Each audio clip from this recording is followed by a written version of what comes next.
In this video, we're going to take a look at 3 different types of pipe threads.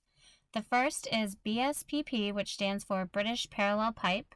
You can see that when I put that straight edge up against the threads, there's no taper, which means that those threads are not going to seal against hydraulic pressure. You're going to need some other way of sealing. In this case, it would be that O-ring or the cone on the inside of that fitting.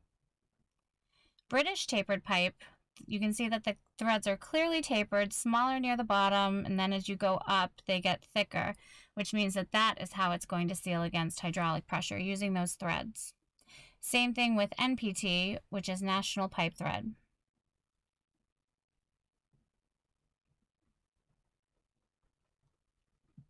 Now, how to tell the difference between British and standard pipe. You can see when you put them up next to each other, they're super duper close. The threads are not very far off from each other. So I have this little handy tool which you can pick up super cheap at any store, the thread pitch gauge. That's an 11. You can see how it sits down nice and tight in the British.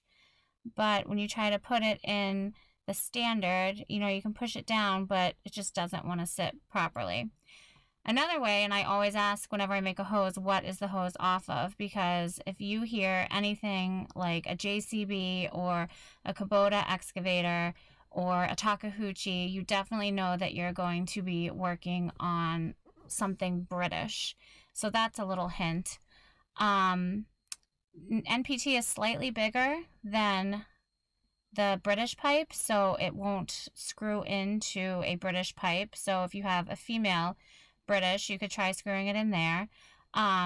It's just better safe than sorry. If you have any questions, you should ask somebody like a local hydraulic shop that would know, because you can really screw up some cylinders if you're screwing something in wrong.